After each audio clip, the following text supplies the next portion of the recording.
Bonjour à tous. Tout d'abord, merci de me donner l'occasion de faire cette présentation dans le cadre de ce colloque. Je vais essayer de parler peut-être un petit peu plus près du micro. Présentation donc sur les plans de surveillance et de contrôle de la chlordécone dans les produits carnés, et plus particulièrement l'espèce bovine. Et tout ce qui gravite évidemment autour de ces plans de surveillance et plans de contrôle.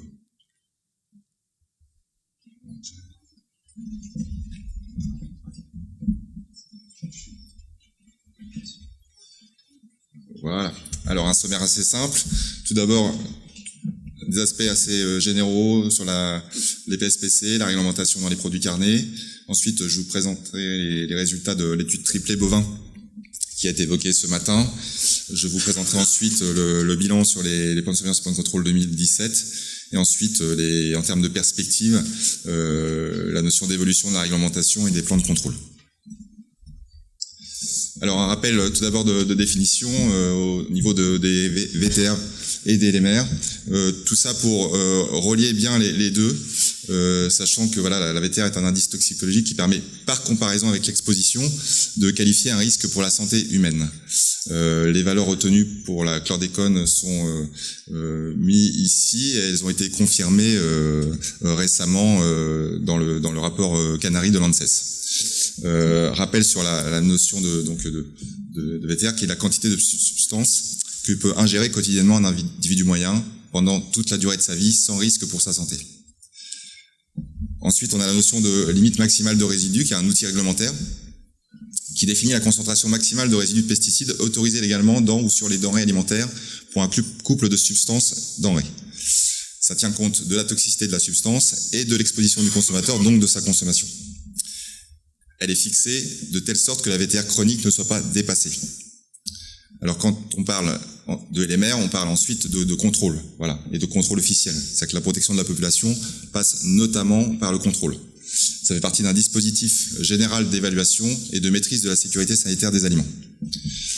Il y a un programme de prélèvement et d'analyse qui existe à travers un schéma de deux grandes lignes, à savoir les plans de surveillance, qui correspondent à un échantillonnage qui est aléatoire pour évaluer un niveau de contamination globale des produits et qui permet d'identifier les mesures de gestion associées pour réduire le risque. À côté de ça, on a ce qu'on appelle des plans de contrôle qui, lui, est un échantillonnage qui est ciblé. Donc on recherche les non-conformités. Donc on va se retrouver dans des zones à risque de contamination. Et là, ça permet d'évaluer l'application et l'efficacité des mesures de gestion. Et à côté de ça, on a la possibilité de plans exploratoires pour permettre de répondre à une question précise, à un besoin ponctuel de données. C'est le cas de l'étude triplée qui a permis, voilà, sur un nombre d'animaux, de faire l'analyse muscle, foie et graisse. Tous les ans, la DGL organise un plan de surveillance annuel pour la chlordécone sur les denrées issues d'animaux d'élevage, sur les produits de la pêche et sur les productions végétales primaires destinées à la consommation humaine et à l'alimentation animale en Martinique et Guadeloupe. Les objectifs de ces PSPC sont de permettre d'avoir un suivi des niveaux de contamination, donc des suivis de tendance, évidemment de vérifier la conformité des denrées issues des circuits officiels, de contribuer à l'exploitation des données pour évaluer l'exposition du consommateur, et c'est un maintien de pression de contrôle sur les circuits contrôlés. J'ai essayé à travers trois points d'exposer la problématique, c'est-à-dire la première c'est la modification, l'interprétation de la réglementation, ça fait un sujet fort de débat. La notion est-ce que les LMR seraient inadaptés pour la protection du consommateur, et enfin la question de la remise en cause du comportement lipophile de la chlordécone, molécule classée lipophile. Alors pour répondre à ces deux premières questions, sur la réglementation sur les produits carnés, l'ALMR en vigueur pour la chlordécone est fixé par un règlement qui est le règlement 396/2005 modifié. Il existe également un arrêté du 30 juin 2008 qui fixe des LMR pour les produits de la pêche qui ne sont pas couverts par ce règlement européen. Petit rappel historique Sur proposition des autorités françaises, la Commission européenne a fixé en 2008 une valeur de LMR à 0,020 mg par kilo de poids frais pour l'ensemble des denrées animales d'origine terrestre. C'était une valeur de précaution. En considérant le caractère liposoluble des molécules, la LMR a été fixée en milligrammes par kilo de matière grasse, avec une valeur qui différait en fonction d'un taux de matière grasse de produits considérés. Taux de matière grasse qui avait été fixé arbitrairement. Ainsi, à titre d'exemple, sur la valeur de 0,100 mg par kilo, donc LMR dans la graisse, qui avait été fixée dans le règlement 839-2008, cela permettait d'obtenir cette valeur d'objectif à 0,020 mg par kilo dans une viande contenant 20% de matière grasse. En 2013, dans le cadre d'une révision portant sur toutes les molécules, y compris la chlordécone, le règlement 396-2005 a été modifié pour simplifier la lecture des normes. Ainsi, les LMR s'expriment en milligrammes par kilo de poids frais pour muscles, foie, reins et abats, sauf évidemment pour la graisse. Pour autant, la chlordécone étant une substance liposoluble, la seule LMR effectivement appliquée est la LMR graisse. Donc ça a été sans effet sur les mesures de gestion en vigueur. Et conformément à la directive 2002/63/CE, les prélèvements sur animaux de boucherie sont réalisés dans la graisse périanale. Et la chlordécone est dosée dans cette matrice. Il n'y a donc pas eu de dégradation au niveau de protection de la population sur les contrôles appliqués.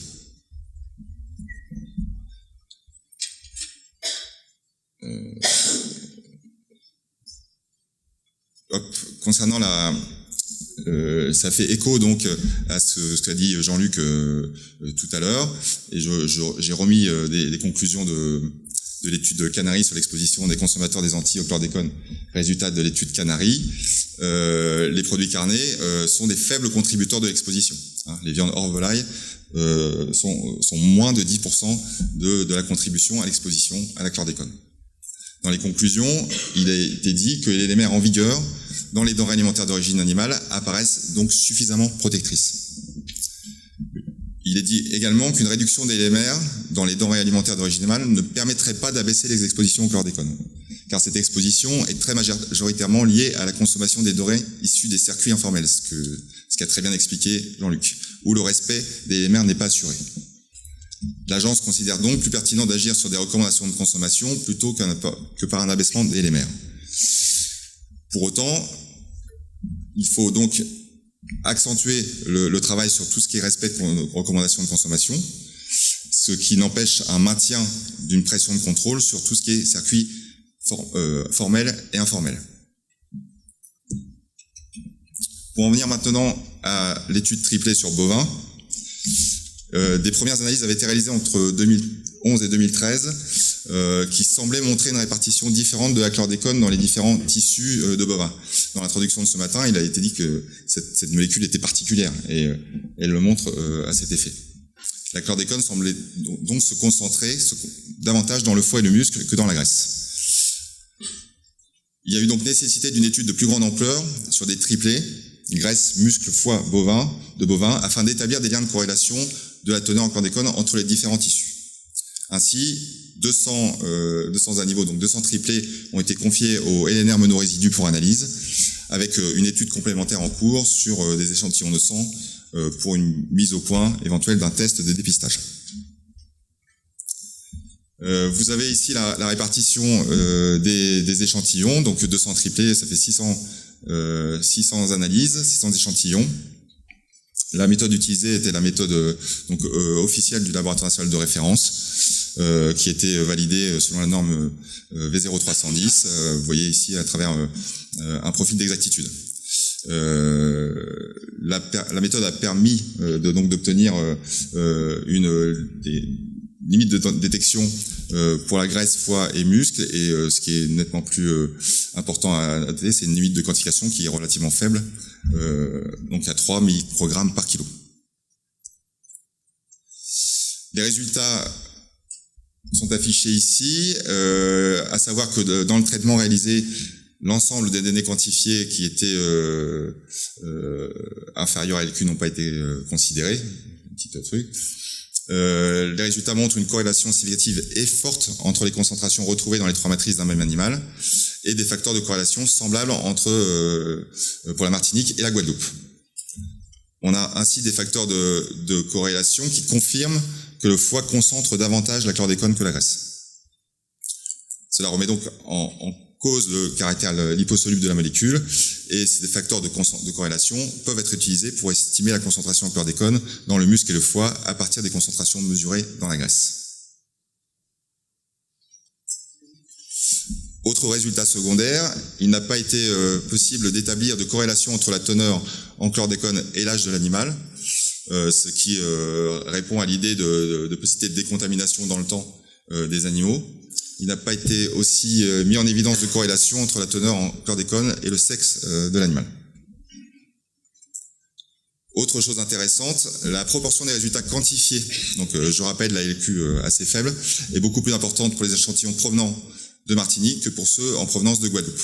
Voilà, ça s'explique par différentes choses, ne serait-ce que déjà une répartition différente des bananeraies, un volume peut-être plus important d'exploitation en Martinique par rapport à la Guadeloupe, aussi une dynamique de reconversion différente entre les deux îles. Cette étude triplée a donc été utilisée pour prendre en compte ces corrélations dans les mesures de gestion sur les foies au regard du principe de précaution, en attendant les résultats de l'étude Canary qui à l'époque n'était pas encore sortie, tout en maintenant la mise en œuvre de la réglementation communautaire, à savoir le règlement 396 modifié et la directive 2002/63/CE. On a donc mis en place une gestion différenciée des carcasses et des foies sur la base des résultats d'analyse libératoires dans les plans de contrôle, avec un passage d'un cheptel du plan de surveillance au plan de contrôle libératoire à partir de résultats de graisse qui dépassaient la valeur de 0,020, ce qui se faisait déjà, je crois, en Guadeloupe. J'en suis sûr. Maintenant, venons-en au résultat de plan de surveillance 2017.